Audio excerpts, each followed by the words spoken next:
Selamat malam sahabat pendengar setia. Kembali lagi bersama kami di Radio Bayang Malam.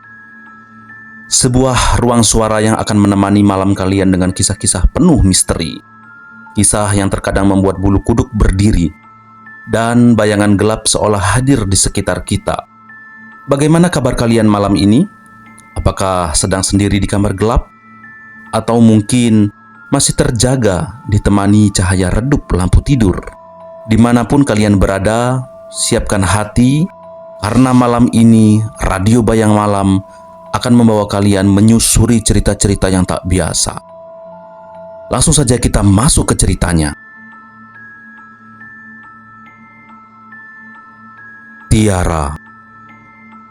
Malam itu jalanan sepi, hanya suara jangkrik dan desir angin malam yang menemani. Di tepi jalan, sebuah ambulan berhenti. Lampu hazardnya berkedip. Mesinnya mendadak mati total. Sang sopir panik. Ia sudah mencoba berulang kali menyalakan mesin, tapi tidak berhasil. "Kenapa mobilnya, Kang Barja?"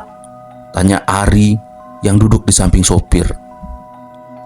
"Aduh, sepertinya air radiatornya habis lagi nih, Ri," jawab Kang Barja.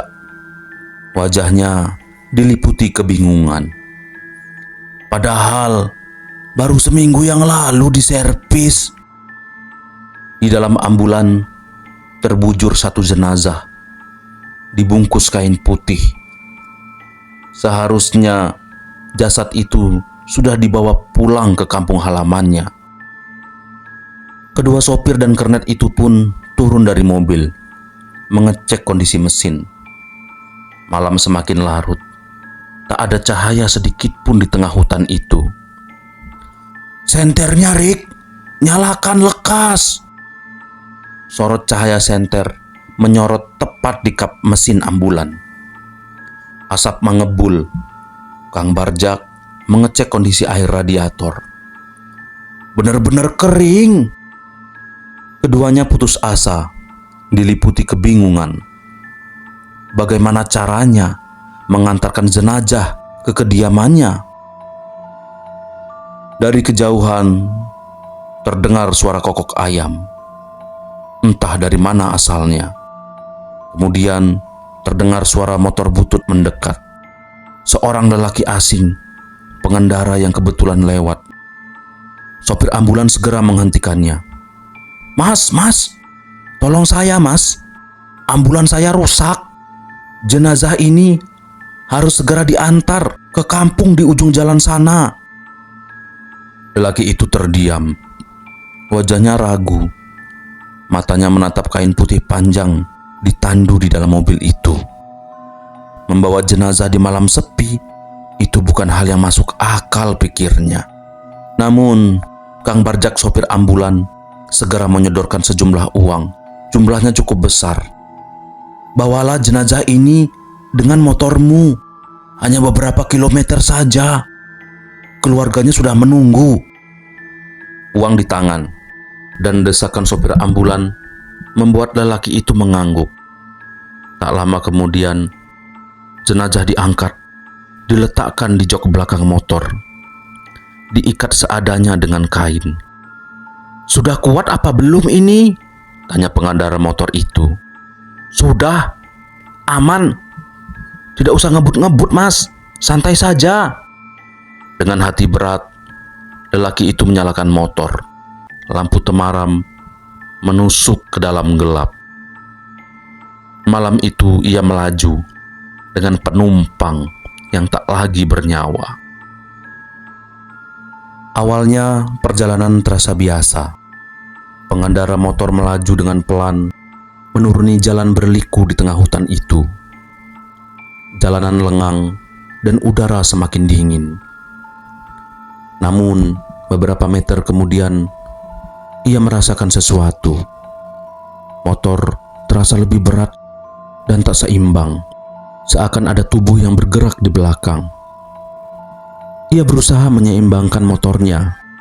Ia menoleh sekilas lewat spion, hanya kain putih yang bergoyang pelan. Tapi jantungnya berdegup kencang. ia mulai mempercepat laju motornya. Di tikungan keenam, suara lirih itu terdengar. Bukan suara mesin, bukan suara angin, tapi suara dari belakang. Jangan ngebut-ngebut, jangan buru-buru. Tangannya hampir terlepas dari stang motor. Suara itu jelas, suara yang seharusnya tidak mungkin keluar dari seorang mayat. Lelaki itu memacu motornya lebih kencang. Udara malam menusuk wajahnya. Namun, semakin cepat ia melaju, suara itu berubah menjadi tawa yang lirih. Keringat dingin membasahi lehernya. Dari spion, ia melihat bayangan kain putih itu tegak seperti seseorang yang duduk menatapnya dari belakang. Jalanan menurun menuju kampung sudah terlihat. Warga menunggu dengan lampu dan obor. Lelaki itu hampir menangis lega. Tetapi di detik terakhir, ia merasakan jemari dingin menyentuh bahunya. Jemari yang berat menekan, seolah menahannya agar jangan berhenti. Motor oleng, ia hampir jatuh. Tapi akhirnya ia berhasil sampai di depan gapura desa. Orang-orang berlari menghampiri. Lelaki itu jatuh tersungkur. Wajahnya pucat, napasnya terengah. Orang-orang bertanya pada lelaki pengendara motor itu, "Di mana? Di mana jenazah Tiara? Di mana?" Dari rumah keluar seorang wanita yang sudah renta. Rambutnya sudah putih semua. Menghampiri lelaki itu dengan jalan membongkok ditopang oleh tongkat kayu. "Di mana Tiara cucuku? Di mana?" Lelaki itu kaget. Kaget bukan main. Dilihatnya di jok belakang motor hanya ada kain kafan kosong.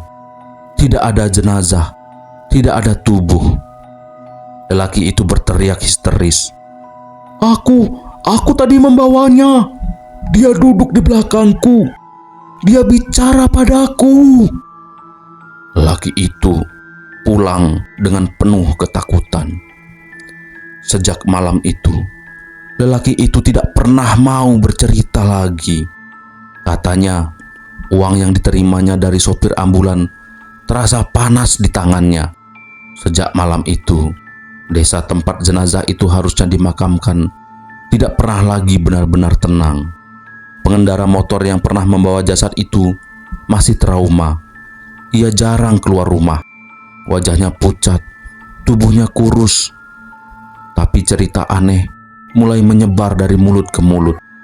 Orang-orang sering melihat sosok kain putih melewati jalan desa pada tengah malam.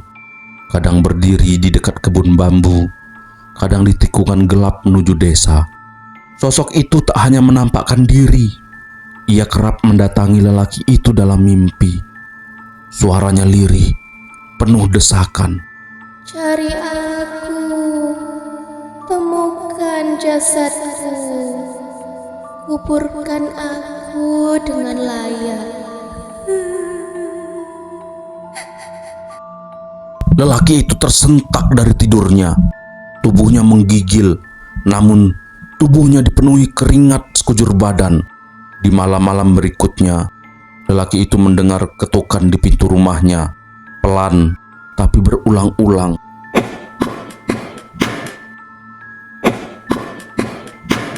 Saat dibuka, tidak ada siapa-siapa. Hanya kain putih tergeletak di teras depan, basah oleh embun. Di lain waktu, suara motor tuanya meraung sendiri di halaman. Meski kunci tak pernah dipasang, dan ketika ia mendekat, ia melihat sosok putih itu sudah duduk di jok belakang, menoleh pelan seolah menunggu dibawa pergi. Tidak hanya dia yang diganggu.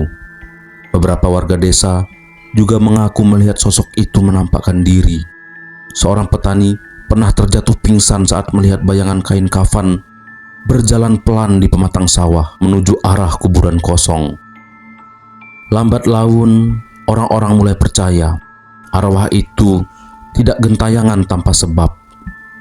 Ia menampakkan diri bukan untuk menakuti, tapi untuk meminta tolong. Jenazah itu yang seharusnya ia bawa malam itu ternyata tidak pernah ditemukan.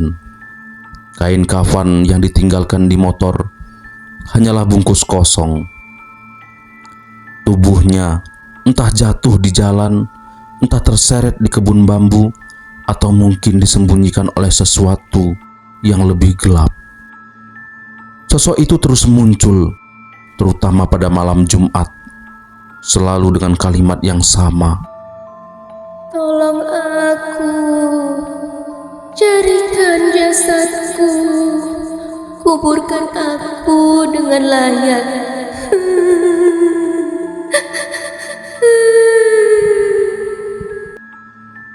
Sampai hari ini, jasad itu belum pernah ditemukan. Desa masih dihantui, dan motor tua milik lelaki itu kini dibiarkan berdebu di dalam gudang. Karena setiap kali mesin dinyalakan, ia merasa ada seseorang yang duduk di belakangnya. Mungkin arwah itu masih menunggu seseorang yang berani menelusuri keberadaan jasadnya. Di malam-malam yang lain, lelaki itu semakin tak tenang. Sosok putih itu datang lagi. Kali ini lebih jelas dari sebelumnya. Dalam mimpi, arwah itu berdiri di tepi air yang gelap. Suaranya lirih seperti tertiup angin. Tubuhku di dasar danau terikat batu, tenggelam. Aku tak bisa pulang. Tolonglah aku. Lelaki itu terbangun dengan tubuh gemetar. Napasnya terengah, keringat membasahi wajah. Namun, mimpi itu terus berulang. Malam demi malam, dengan tempat yang sama, sebuah danau buatan di pinggir desa. Begitulah mimpi itu terus terulang. Ia yakin itu bukan sekedar bunga tidur, itu adalah pesan. Akhirnya, dengan keberanian yang tersisa, lelaki itu mendatangi rumah kepala desa. Tengah malam, ia mengetuk pintu sambil membawa wajah pucat dan mata yang merah. Dengan suara bergetar ia berkata, "Pak, arwah itu datang kepadaku. Dia bilang tubuhnya ada di danau buatan, terikat batu, ditenggelamkan, Pak." Pak Kades terdiam lama. Suasana hening. Hanya suara anjing menggonggong dari kejauhan. Meski sulit dipercaya, akhirnya kepala desa memutuskan untuk mengumpulkan beberapa warga. Mereka sepakat besok pagi akan pergi ke danau buatan itu. Pagi harinya warga berkumpul di tepi danau buatan yang sepi. Airnya keruh, dikelilingi ilalang tinggi. Beberapa pemuda desa turun dengan alat seadanya, menyelam ke dalam air yang dingin. Beberapa menit berlalu, semua orang menunggu dengan tegang. Hingga tiba-tiba, salah satu penyelam muncul sambil berteriak keras, "Di bawah ada bungkusan plastik hitam, terikat batu besar." Jeritan itu membuat semua orang gemetar. Pemuda itu kembali menyelam dengan membawa tali tambang. Di dalam air itu, ia memotong ikatan batu pada bungkusan plastik hitam tersebut. Kemudian, melilitkan tali tambang ke bungkusan plastik hitam itu. Setelah itu, ia muncul kembali ke permukaan. Sudah saya ikat semuanya. Ayo kita tarik sama-sama." Dengan tenaga bersama, mereka menarik bungkusan plastik hitam itu ke tepi. Akhirnya, bungkusan plastik hitam itu muncul ke permukaan. Orang-orang segera menariknya ke tepi. orang-orang mengerubungi bungkusan plastik hitam itu. Mereka penasaran dengan isinya. Pak Kades segera mengambil alih kendali. Mundur, mundur! Jangan terlalu dekat! Ambilkan gunting cepat! Kemudian, Pak Kades mulai menggunting plastik hitam itu, berusaha membuka seluruhnya. Dan ketika bungkusan itu telah terbuka seluruhnya, di sanalah mereka melihat jenazah seorang wanita. Wanita yang mereka kenal. Wanita bisu dan tuli yang tinggal di sebuah gubuk sederhana di ujung jalan desa. Tiara. Tubuhnya kini telah membusuk terbujur kaku di dalam bungkusan plastik hitam itu. Warga menutup mulut. Beberapa menangis, beberapa mundur ketakutan, tak percaya dengan apa yang mereka lihat. Nenek Tiara yang membesarkannya sedari kecil melangkah dengan berat. Tubuhnya gemetar menahan kenyataan pedih bahwa cucunya harus berakhir seperti ini. Perlahan ia mendekati jenazah Tiara yang sudah hampir tak bisa dikenali lagi. Ia duduk di samping kepala Tiara dengan suara yang parau. Dibisiknya sesuatu kata di telinga jenazah Tiara. Kau harus menuntut balas, Tiara. Kau harus menuntut balas. Kau harus menuntut balas. Jasad Tiara akhirnya dimakamkan dengan layak, diiringi doa dan kesedihan yang mendalam bagi nenek Tiara. Sejak saat itu, sosok kain putih yang sering menampakkan diri tidak pernah terlihat lagi. Namun cerita ini menyisakan tanda tanya besar. Siapa yang tega menenggelamkannya ke dasar danau? Siapa yang ingin Tiara hilang tanpa jejak? Dan benarkah arwah Tiara sudah benar-benar tenang?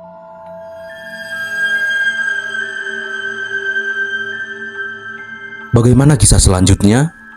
Nantikan episode berikutnya pada malam Jumat minggu ini.